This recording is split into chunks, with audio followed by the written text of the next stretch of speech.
A paz do Senhor, seja bem-vindo a mais um vídeo aqui do EBD em Foco. Eu me chamo Herberson, para quem não me conhece ainda, né? Estou aqui ministrando as lições da EBD, da revista CPAD. E neste vídeo eu vou comentar a lição número 8, mas de uma forma um pouco diferente.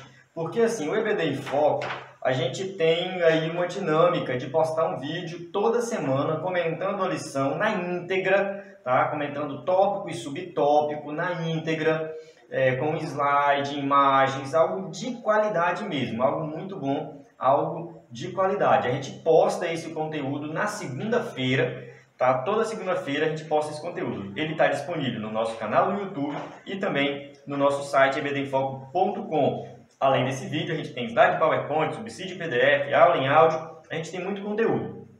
E nesse vídeo aqui, é um vídeo mais simples, tá? Eu sempre faço vídeo de destaque e eu vou chamar esse vídeo aqui de Tira Dúvidas, tá? O vídeo de Tira Dúvidas, porque eu fiz um vídeo de destaque semana passada que eu acredito que ele contempla a aula 6, 7 e 8, tá? Eu fiz de tudo para ele contemplar essas três aulas, né? Essas três lições. A lição 8 fala sobre Zofar, a teologia de Zofar. O justo não passa por tribulação. Então esse é o tema dessa lição número 8. Dessa forma, nesse vídeo, tá? Em vez de fazer um vídeo de destaque, destacando alguns pontos, eu fiz algumas perguntas para os usuários do EBD em Foco para tirar dúvidas. Eu quero saber quais são as suas dúvidas. Nesse caso, no primeiro vídeo, tive alguns comentários, algumas dúvidas pelo WhatsApp, tá? E pelo que eu entendi, assim, muita gente não está com dúvida. A gente falou, não, tá tranquilo. Outras pessoas falaram, tá muito difícil, mas não disse qual era a dúvida. E alguns falaram, né, as suas dúvidas. Então eu reuni algumas aqui e vou sintetizar aqui nesse vídeo, tá? Quem está acostumado a assistir o EBD em Foco, às vezes vê um vídeo com uma qualidade de áudio melhor. Aqui eu não estou fazendo um áudio separado, que fica melhor o áudio, né? Está sendo o áudio do próprio celular, porque nesse momento eu estou sem a minha filmadora, né? Eu tenho uma filmadora, nesse momento eu estou sem ela também, então eu estou filmando com o celular. Então se você perceber que o áudio não está da mesma forma que os outros vídeos, tá? É por esse motivo. Mas, né, sem mais delongas, vamos às dúvidas das lições. Na lição anterior, na semana passada, eu fiz um vídeo de destaque. E aí eu falei sobre a origem de Elifaz, de Bildad e de Zofar. De onde eles vieram, quem era a família deles, a descendência deles, a ascendência deles. Tentei tirar algumas informações do texto bíblico. E eu falei no vídeo que a gente não tem certeza, mas assim, muito provavelmente, Elifaz é parente de Esaú. Então, assim, não é algo certo, tá? Não é algo certo. E uma pessoa fez um comentário no vídeo. Ah, irmão, a gente tem que parar com isso, de não ter certeza. Se não tem certeza, não ensina. Só que assim, irmãos, eu não tenho certeza e nenhum comentarista bíblico da face da terra tem certeza. O cara pode saber grego, hebraico, pode estudar a Bíblia, pode ter doutorado em Bíblia, ele também não vai ter certeza, porque a Bíblia não dá uma resposta para isso. Então, quando a gente vai ensinar algo que a gente não tem certeza, no meu caso, é algo que eu pesquisei muito, que eu li vários comentaristas, procurei saber realmente o que significa aquele texto bíblico e eu não cheguei a uma conclusão, porque ninguém chega. Todos os comentaristas fazem a mesma afirmação ali, de que aquele texto bíblico não tem informação suficiente para nós tirarmos algumas conclusões. Isso não desmerece o texto bíblico, principalmente dentro desse contexto aqui do livro de Jó, que a gente está falando de Elifaz, de Zofar, de Bildad, da origem deles, de onde eles vieram. Isso aqui não tem relação com uma doutrina bíblica, então isso não influencia em nada, não desmerece o texto bíblico. Tá? Então, assim, é algo que eu não tenho vergonha de dizer. Irmãos, eu não tenho certeza se Elifaz é da família de Esaú ou não. A gente não tem, ninguém tem. Se alguém chegar e afirmar, eu tenho certeza absoluta que Elifaz é da família de Esaú, é um mentiroso. Não tem certeza absoluta. Se alguém falar assim, eu tenho certeza absoluta que não é da família de Esaú, também é um mentiroso, porque não tem como não ter certeza absoluta. Tá? Então tem algo aí que a Bíblia dá pistas, mas a gente não chega à conclusão. Isso não desmerece o texto bíblico e nem muito menos o comentarista. Eu não vou ignorar o texto bíblico também por causa disso, tá? Então fica aí para você que está ministrando essa lição. Se algum aluno fazer esse questionamento, você fala, não, a Bíblia não dá toda a resposta aqui em relação a esse assunto, então a gente fica aqui realmente, né, sem saber, sem ter certeza desse tema. Vamos lá. Continuando. muita gente falou assim, o escritor da revista parece que tirou aí o seu tempo só para bater nos amigos de Jó, né? Só falou mal deles. Isso por vários motivos. O primeiro motivo é o espaço curto que a gente tem para ministrar o conteúdo. A gente tem uma lição para falar de toda a teologia de Zofar. A gente tem uma lição para falar toda a teologia de Elifaz. Tem coisa boa nas teologias, na teologia desses amigos de Jó? Tem coisa boa, a gente já falou isso em aulas anteriores. Eles exaltaram a Deus, eles são pessoas que parecem ter muito conhecimento, muita sabedoria, mas eles falharam na aplicação da teologia deles na vida de Jó. Eles insistiram em algo sem levar em consideração a situação de Jó. E aí, eu acredito que a chave para nós interpretarmos os discursos aqui dos amigos de Jó está em Jó 42, versículo 7, que fala assim, depois que o Senhor disse essas palavras a Jó, disse também ao Elifaz de Temã, estou indignado com você e com seus dois amigos, pois vocês não falaram o que é certo a meu respeito, como fez meu servo Jó. Então aqui a gente observa o próprio Deus condenando o que eles falaram. Olha, vocês não falaram correto a meu respeito. Jó falou correto, mas vocês não. Então, se o próprio Deus condenou a fala deles, a gente tem que estudar usando isso como base. Onde foi que eles erraram? Porque eles eram sábios da época, teólogos, conhecedores, né, dos mistérios divinos, mas eles erraram, eles falharam. Então, apesar de ter muita coisa boa para aproveitar, eles falharam bastante na aplicação, porque eles insistiram naquela questão de que, Jó, tu está sofrendo porque tu é um pecador. E tu tem que mudar a tua atitude, tu tem que ser uma pessoa diferente, tá? Você tem que se arrepender para que Deus possa te restaurar os teus bens. E o pensamento deles também estava voltado muito para os bens materiais. Olha, Jó, se tu pedir perdão, Deus vai restaurar as coisas na tua vida. Então tinha tinha muito de teologia da prosperidade, porque eles vinculavam a vida, o perdão que Jó obteria de Deus a bens materiais. Então, os bens materiais vão provar que tu é uma pessoa fiel a Deus. Isso não faz sentido, e a teologia deles girava muito em torno disso. Principalmente Zofar, que é o da lição 8, ele fala muito nesse sentido. Jó, para tu ter o teu cativeiro restaurado, tu tem que ser uma pessoa que tem que se arrepender. Então, quando ele fala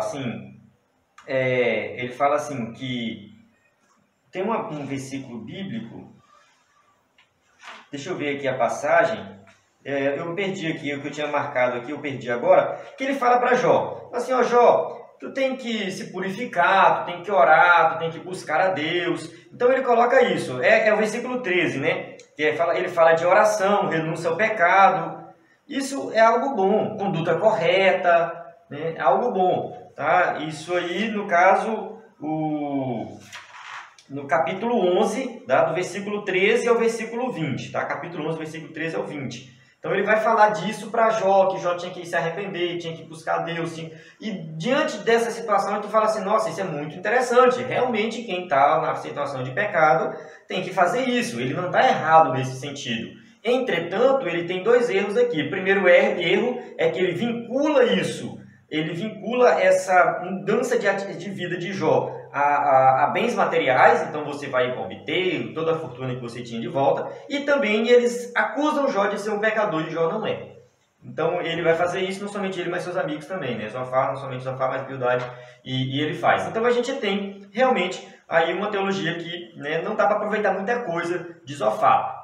Até uma das perguntas que fizeram foi justamente essa, né? Dá para aprender algo com Zofar? Eu acredito que dá para aprender algo no sentido negativo. A gente vê, por exemplo, Zofar começa falando com Jó de forma muito arrogante, já não leva em consideração a situação que Jó estava passando.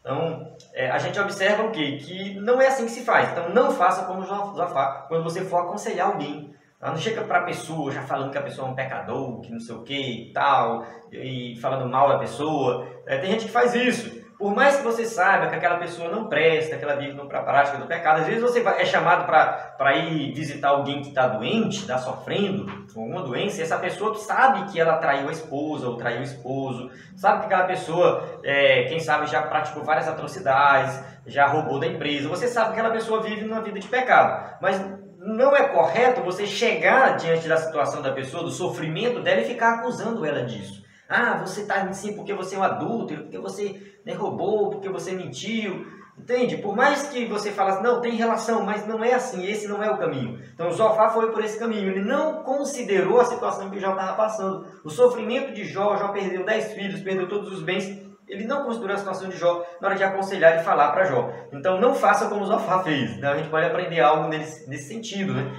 Então a teologia dele é errada também, de acusar Jó como pecador, restauração vinculado a bens materiais, também não é o correto, tá? O que Zofar fez aí também não é o correto. Então a gente tem que evitar seguir o que Zofar fez, né? Uma outra pessoa mandou uma dúvida da seguinte forma, ele fala assim, ó, qual a sua opinião sobre a educação que o sofrimento promoveu para Jó? Porque muitos dizem que o sofrimento é pedagógico. Então o que podemos citar até agora para os alunos como uma lição a aprender nesse sofrimento e comportamento de Jó? O que a gente pode aprender, né, de fato com o sofrimento? Logo no começo, nas primeiras lições, eu falei muito dessa questão do sofrimento, da relação, né? O justo sofre, por que o justo sofre?